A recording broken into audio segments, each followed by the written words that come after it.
Hi అండి, అందరికీ నమస్కారం. Welcome to my YouTube channel Savuji Krish. అందరూ ఎలా ఉన్నారండి? మీరందరూ బాగుండాలని మనస్ఫూర్తిగా కోరుకుంటున్నానండి.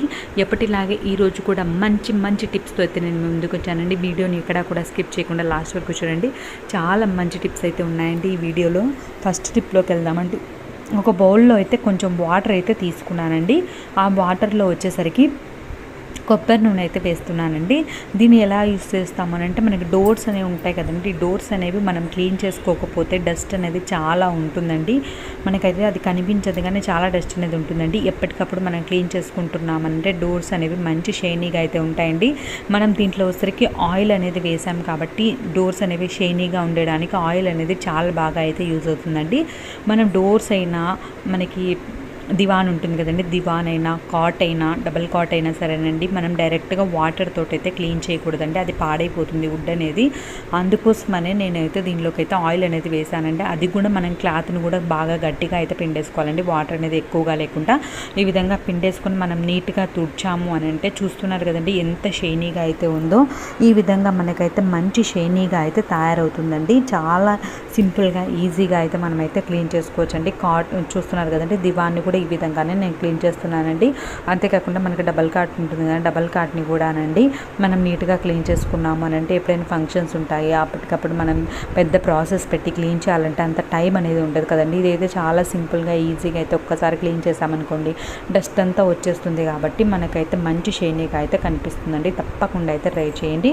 ఇప్పుడు వచ్చరికి నెక్స్ట్ టిప్లోకి వెళ్దామండి. నేను శారీ ఫోల్డింగ్ అనేది మనకి తక్కువ స్పేస్లో ఎలా ఫోల్డ్ చేసుకోవాలి అనేది చూపించబోతున్నానండి. అంతేకాకుండా మనం శారీ, బ్లౌజు, పెట్టికోట్ అనేది ఒకటే చోట పెట్టుకున్నాం అనుకోండి, ఏమైనా ఫంక్షన్స్ ఉన్నప్పుడు ఏమైనా శారీ కట్టుకోవాలని అనుకుంటే అప్పుడు వెతుక్కుంటామంటే మనం బ్లౌజ్ ఎక్కడుంది, పెట్టికోట్ ఎక్కడుందని అప్పుడు వెతుక్కోవాల్సి వస్తుంది కదండి. అలా వెతుక్కోవాల్సిన పని లేకుండా మనం సింపుల్గా ఈజీగా శారీని, బ్లౌజ్ని, పెట్టికోట్ని ఒకటే చోట ఎలా పెట్టుకోవాలి, ఎలా ఫోల్డ్ చేసుకోవాలి అనేది అయితే నేను సింపుల్గా అయితే చూపిస్తున్నానండి.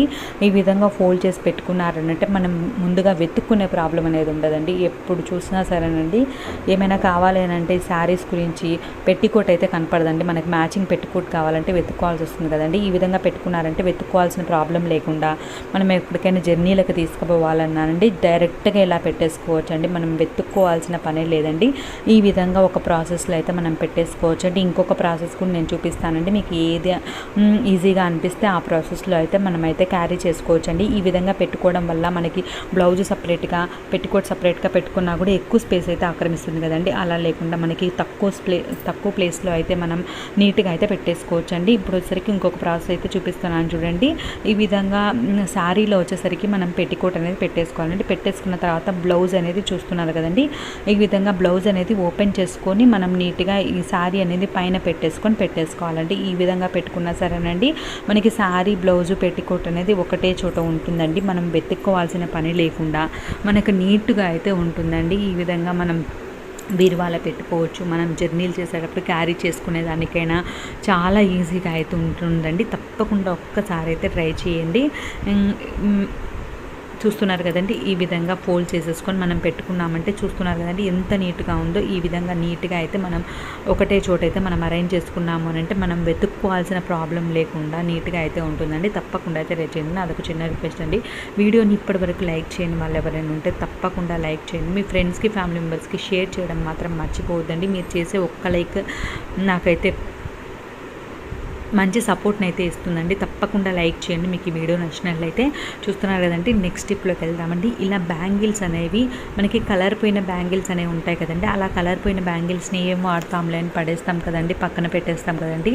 అలా పక్కన పెట్టుకోకుండా మనకి కలర్ పోయిన బ్యాంగిల్స్ని కూడా మనమైతే నీట్గా అయితే యూస్ చేసుకోవచ్చు అండి. అది ఎలా అనేది నేనైతే చూపించబోతున్నానండి. ఈ విధంగా నెయిల్ పాలిష్ అనేది ఉంటుంది కదండి. ఆ నెయిల్ పాలిష్ని వచ్చేసరికి మనకి కలర్ పోయిన బ్యాంగిల్స్కి అయితే అప్లై చేసాము అని అంటే మనకి ఏ శారీ కలర్ అయితే మనం వేసుకుంటున్నామో అని అనుకుంటున్నామో ఆ శారీ కలర్ నెయిల్ పాలిష్ ఉంటే చాలండి. మనం ఈజీగా పాత బ్యాంగిల్స్ని కూడా కొత్త వాటి మాదిరి అయితే మనం మార్చేసుకోవచ్చు అండి.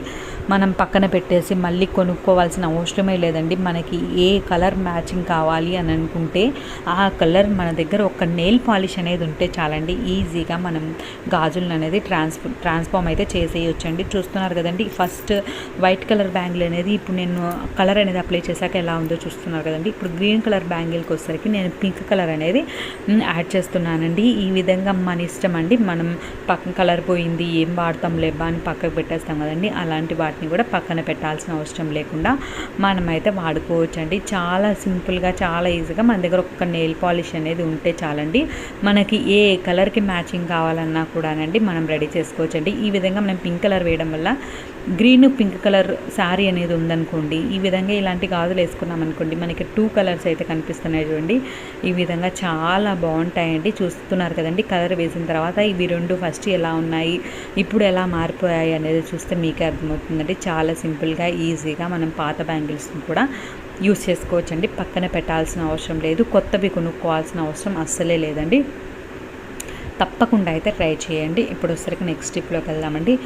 ఇప్పుడు మిక్సీ జార్లు అనేవి ఉంటాయి కదండి, మిక్సీ జార్లు అనేది మనం ఏమంటే అవి వేస్తుంటామంటే ఒక్కొక్కసారి ఆనియన్స్ అనేవి వేస్తాం. ఆనియన్స్ వేసినప్పుడు మిక్సీ జార్ అంతా ఆనియన్ స్మెల్ వస్తుంది. అంతేకాకుండా మనం వెల్లుల్లి ఉంటుంది కదండి, ఆ వెల్లుల్లి వేసినప్పుడు కూడా మిక్సీ జార్ అనేది వెల్లుల్లి స్మెల్ అంతా వచ్చేస్తుంది కదండి. అలాంటప్పుడు మనం వేరే ఏమైనా వేయాలంటే మనకి స్మెల్ అనేది వస్తుందండి. అలా లేకుండా ఉండాలి అని అంటే మిక్సీ జార్లో వచ్చేసరికి న్యూస్ పేపర్ అనేది ఉంటుంది కదండి, ఆ న్యూస్ పేపర్ని వచ్చేసరికి కట్ చేసుకొని వేసుకోవాలండి.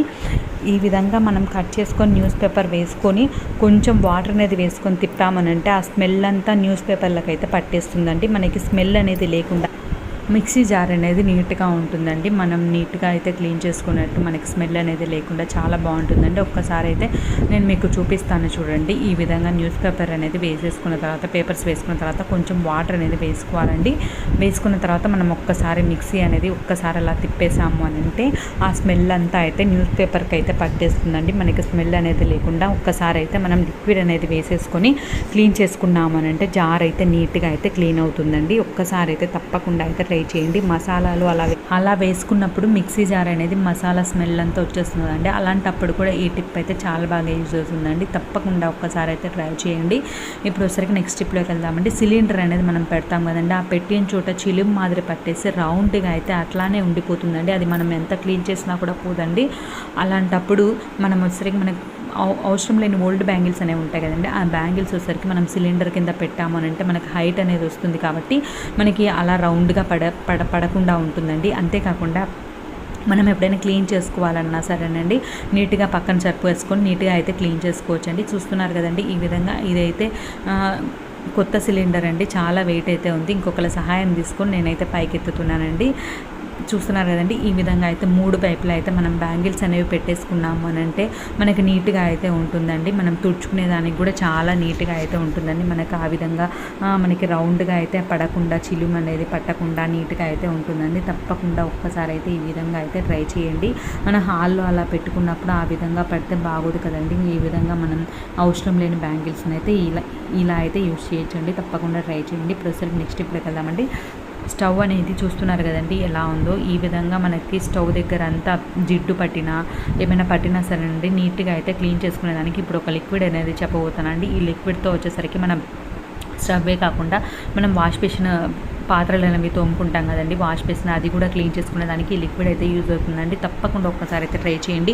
మనకి ఎక్కువగా జిడ్డు పట్టి ఉన్నాయి, ఎక్కువ పప్పు అలా పడుతుంది కదండి, అదంతా అలానే ఉండిపోతుంది కదండి. అలాంటప్పుడు అయితే టిప్ అయితే చాలా బాగా యూజ్ అవుతుందండి. ఫస్ట్ వచ్చేసరికి కొంచెం వాటర్ అనేది తీసుకున్నాండి, మనకి ఎంత అవసరమో అంత వాటర్ అనేది తీసుకోవాలండి. తర్వాత వచ్చేసరికి నేను డెటాల్ అనేది వేసానండి. అది బ్యాక్టీరియా ఏమైనా ఉన్నా కూడా కిల్ చేస్తుంది కదండి. కొంచెం డెటాల్ వేసి తర్వాత ఫ్లోర్ క్లీనింగ్ లిక్విడ్ మనం ఏది యూజ్ చేస్తే అది వేసుకోవాలండి. తర్వాత వచ్చేసరికి కొంచెం అయితే లిక్విడ్ అనేది ఉంటుంది కదండి, పాత్రలు దొంకునే లిక్విడ్ అయితే కొంచెం వేసుకున్నానండి. ఈ విధంగా వేసుకున్న తర్వాత మనం స్ప్రే బాటిల్లో వేసుకొని మనం స్టోర్ చేసుకొని డైలీ స్టవ్ అనేది క్లీన్ చేసుకునే దానికి యూస్ చేసుకోవచ్చండి. లేదంటే మనం అప్పటికప్పుడైనా తయారు చేసుకోవచ్చండి. చూస్తున్నారు కదండి, ఈ విధంగా అయితే నేను కొంచెం వాటర్ అనేది చల్లుకొని నేను స్టవ్ అనేది నీట్గా అయితే క్లీన్ చేశానండి. ఎంత నీట్గా క్లీన్ అయిందో చూసారు కదండి. ఎలా ఉన్నా సరేనండి, ఎంత జిడ్డు పట్టి ఉన్నా మనం ఎక్కువ రోజులు క్లీన్ చేయకపోతే స్టవ్ అనేది బాగా డస్ట్గా అయిపోతుంది కదండి. అలాంటప్పుడు అయితే ఈ విధంగా క్లీన్ చేసామంటే చాలా నీట్గా అయితే క్లీన్ అవుతుందండి. ఇదే వాటర్ తోటి మనం పాత్రలు అనేవి తోముకొని ఉంటాం కాబట్టి ఎంత జిడ్డు పట్టిందో చూసారు కదంటే. ఇలా జిడ్డు పట్టిన వాష్ బేసిన్ని కూడా మనమైతే నీట్గా అయితే ఈ వాటర్తో అయితే క్లీన్ చేసుకోవచ్చు అండి. ఈ వాటర్ అనేది మొత్తం నీట్గా అయితే చల్లేసుకుని మనం ఏదైనా స్క్రబ్బర్ ఉంటుంది కదండి, ఆ స్క్రబ్బర్ తోటి అయితే నీట్గా అయితే క్లీన్ చేసుకోవచ్చండి. నేను ఇప్పుడు క్లీన్ చేసి చూపిస్తానండి. చాలా నీట్గా అయితే క్లీన్ అవుతుందండి. తప్పకుండా మీరు కూడా ట్రై చేయండి. ఈ టిప్స్ అన్నింటిలో మీకు ఏ టిప్ నచ్చింది అనేది మీ అభిప్రాయాన్ని అయితే కామెంట్ సెక్షన్లో తెలియజేయండి. ఇప్పటివరకు లైక్ చేయని వాళ్ళు ఎవరైనా ఉంటే తప్పకుండా లైక్ చేయండి. Thank you.